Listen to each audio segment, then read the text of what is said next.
Alright, it's JBM here, back to school week, September 2012. I was going to do a horror series. I'm here with special guest, What Pisses Me Off 710. Going to review this late 80s slasher movie, Cutting Class, 1989. This movie was fucking terrible. How pissed off are you? You forced me to watch this piece of shit. I don't know, the whole thing was laughable, the kills were lame. I mean, I can appreciate good horror movies from the 80s, but this isn't one of them. Yeah, it came in that late 80s era, where most of it's like comedy and whatnot. There wasn't even any horror soundtrack to the whole movie at all. It was like rock and roll, like contemporary, like 80s stock. Yeah, basically, yeah. And it felt kind of like the Freddy's Nightmares TV show. Yeah. I also got like a little bit of Back to the Future for some reason. The sequels were also filmed in 1989, that same year. I don't know, but the only thing I would say that was good about it was Brad Pitt. He wasn't, like, terrible for his first movie. Yeah, it was a pretty good role for him, even though he did have a number of other credits, but I guess this was his first main role. So he's in there pretty thick amount, and I thought his acting was really good. I thought both of the main characters, they played them both off as red herrings. In the first part of this review, we're just going to talk about, like, non-spoilers about this movie. I'd kind of recommend it only for veteran 80s slasher fans or horror movie fans. It's kind of a must-see just to watch, watchable. And,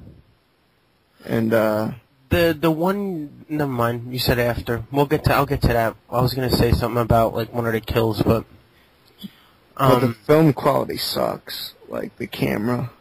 Yeah, like, it felt like it was shot with, like... a home video camera from the 80s. Like, Video Violence or Blood Call, those are two horror movies that have that same film. You ever seen the show Roseanne? No, but I saw that the Martin Mull guy had credits. Yeah, he was in it. I never really watched that show. But he was also Colonel Mustard in Clue, 1985. Oh, I never saw that. Wow, you gotta see that movie. That movie's awesome. Like, I like how it kept you guessing, though. Like, at first you thought, okay, this is the guy. But then I'm like, oh shit, it wasn't.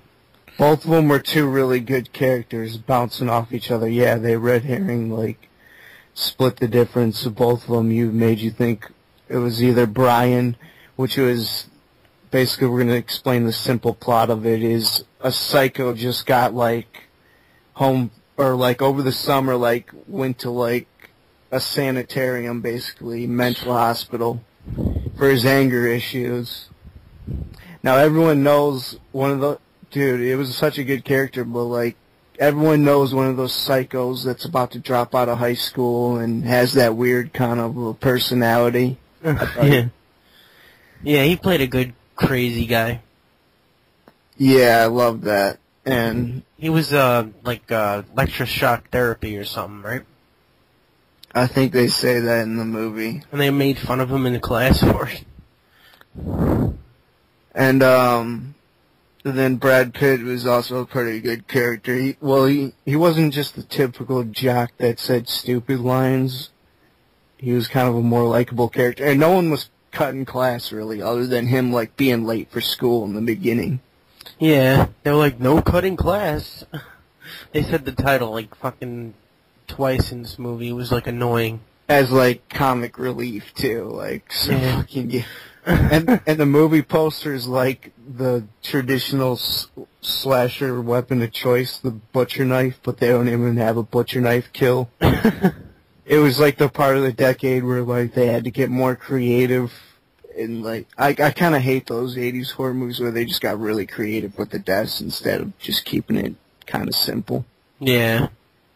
'Cause, like, the Xerox death. Yeah, that was pretty fucking lame. And then the fat gym teacher on the trampoline with the flag. Give me a break. And it was cut away, like, so it looked like it was in him, but it was like probably like in his armpit or some shit. Yeah, typical, terribly edited. And then like the main girl's like a goody two shoes who basically wouldn't even cut class. She wasn't bad. I didn't mind her that much. She looked really familiar. Jill Schoelen, yeah, she was on a career hot streak in the late 80s and early 90s. She was also in Phantom of the Opera with Robert Englund, 1989, as the Christine Day character. And you probably know her from, well, she was in Popcorn, also one of the late 80s slashers that, like, in the tail end of the slasher era that was just barely, that's still remembered.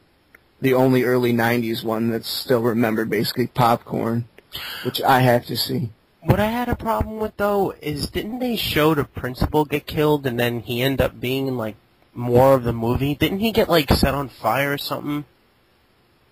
I think there was two different... They, like, kept on introducing new, like, teachers, like the science teacher and the math teacher at the end and the principal. Fucking principal was like some kind of creep pedophile or some shit. Yeah, you knew they just threw him in there just to, like, throw you off the beaten track of letting you think it's Brian or Brad Pitt's character, Dwight. Anyway, we're going to talk spoilers, so the rest of this review is for people that have seen the movie. Let's see here. There's a part where Brad Pitt, who was getting wasted the whole time, he tries to get some from Jill, and she's like, no, not until your grades improve. Like, I'm like, what? She cuts him, in a slasher movie, she cuts him off from getting some so until his grades improve. Wow. And then she's a model for art class, you know that scene? I know, right? Like it was college or something, like she was going to drop her top. That shit was fucking annoying. I mean, it's slutty in a classroom, but you won't have sex with a boyfriend until he gets his grades up. It's freaking ridiculous. Yeah, high school model for art class. I don't know what the fuck was going on.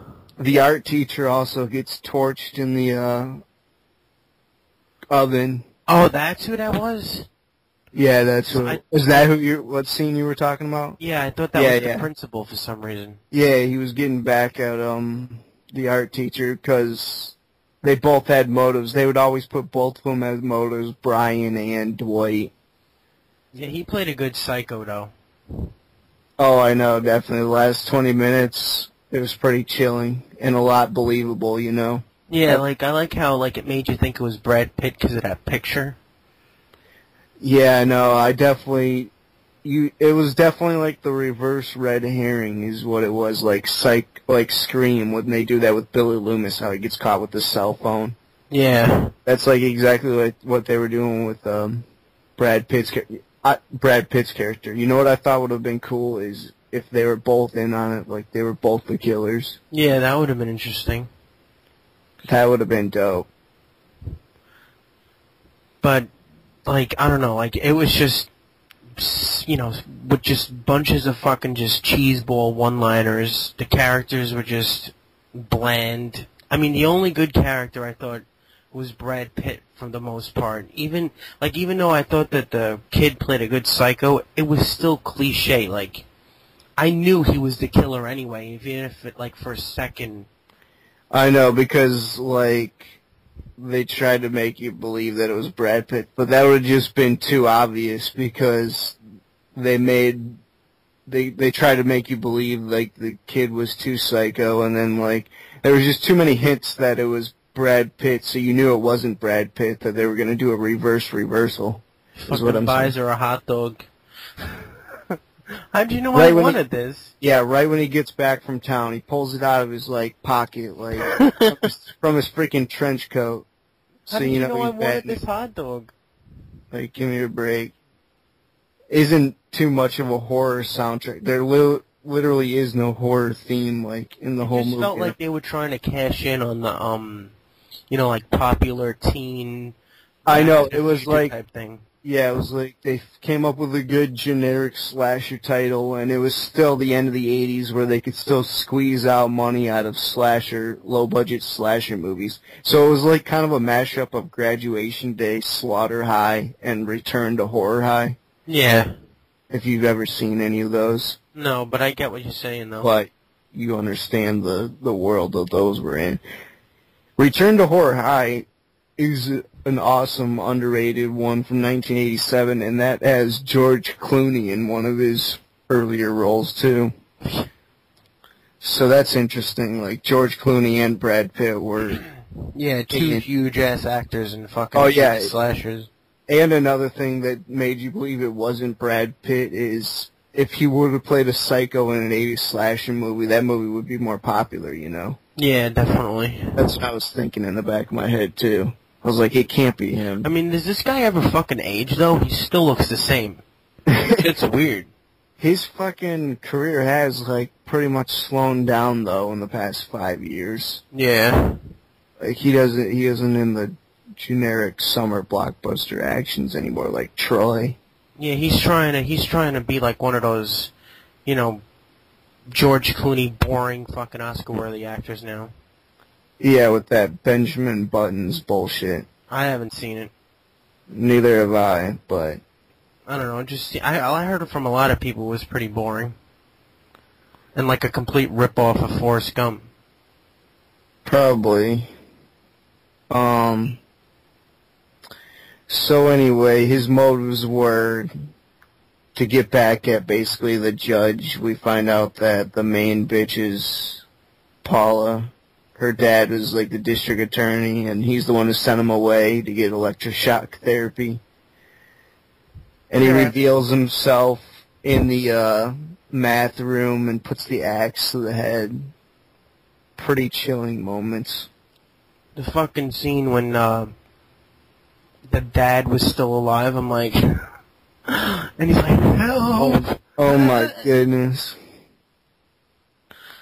Really? Like... in the bog, and they go on a field trip, like, right past him. Like, he was supposed to be leaving town like Sydney's freaking dad. Yeah, But he would feel a lot like Scream. What do you think? What did you bring that shit up? And like, he was supposed to leave town, but he's like at the local like reservoir lake, like doing duck hunting. And they go on a field trip and they walk right past him. Like, so stupid. Like, he was just pure comic relief, like. They almost fucking killed him. In the car. Oh, yeah. And then he was like, you better not be cutting class, even though no one's cutting class. And the cliche pause, smile ending. Oh, no, the freeze frame, upbeat ending. So 80s. I know. I hate that ending.